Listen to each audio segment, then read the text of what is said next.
Hi guys!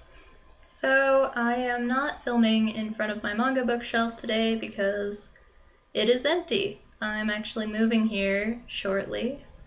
So this is where reviews and stuff are gonna happen for the next couple of weeks until after I move into my new apartment.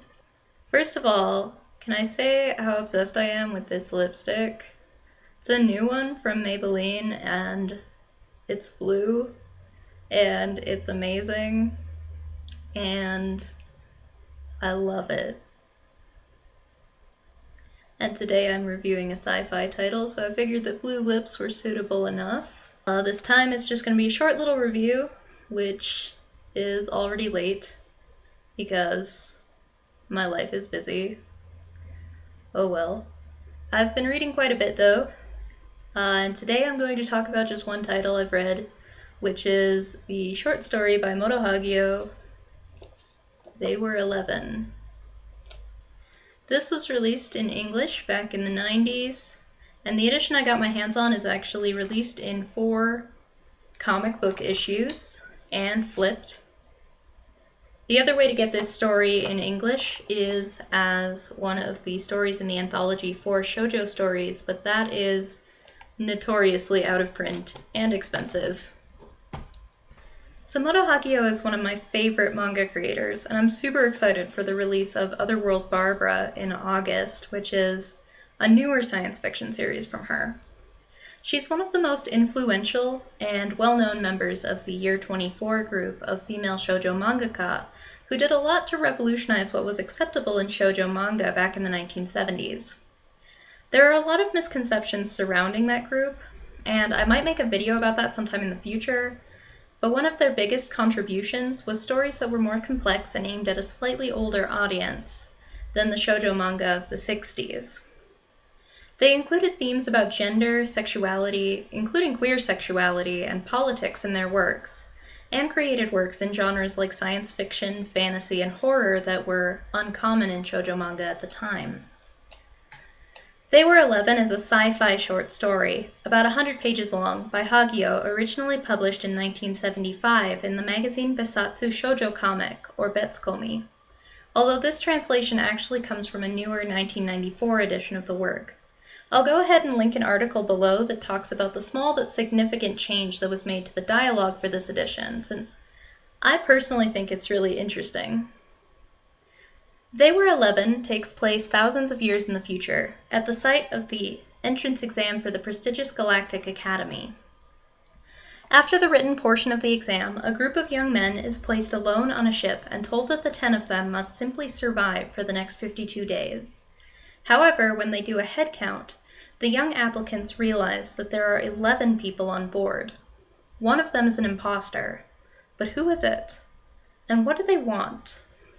Although the story does a very good job of building suspense and endearing the reader to the characters, while ensuring that none of them are completely trustworthy, the most interesting aspect of the work to me is actually the various backstories of the alien participants, who are all from vastly different parts of the galaxy.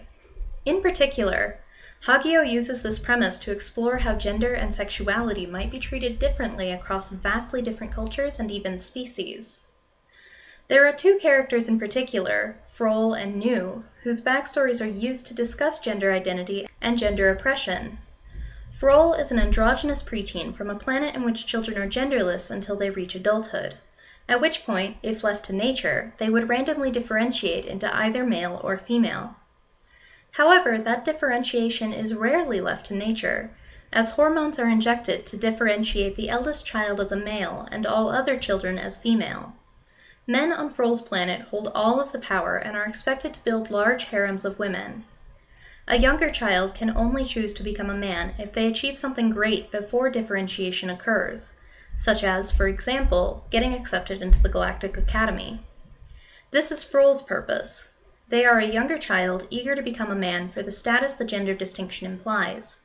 But interestingly, they don't seem to have any attachment to either gender beyond culturally imposed class differences. Nu, meanwhile, comes from a planet with a harsh, decades-long winter and short, beautiful summer. Children are born at the beginning of winter with hard, scaly skin that allows them to survive until maturity. They, like the people of Frol's planet, are genderless until spring arrives, when they shed their scales and randomly differentiate into male or female to reproduce and then die, unable to withstand the winter with their new, weaker bodies. New, however, never shed their scales, and so belongs to a third gender, which their people call monks. The other characters' reactions to the reveals of New and Frol's ambiguous gender identities are just as interesting as the two characters themselves. They reveal the subtle internalized attitude each character has about gender and gender roles through natural dialogue. The story ends well, with the mystery being revealed in due time. The resolution to Frol's conflict is somewhat eye-rolling in its forced heteronormativity, but I just chalked that up to the time period and moved on. The art is beautiful, as can be expected of one of Hagio's works, and I've always felt that even her early illustrations have a certain timelessness to them that helps them to last.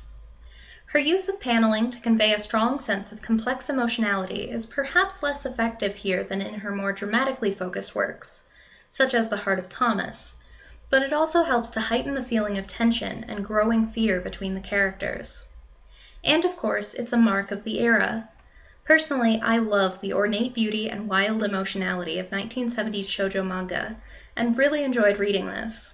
I can't wait to read more of Hagio's science fiction in English. And I ultimately gave this story a 4 out of 5 stars.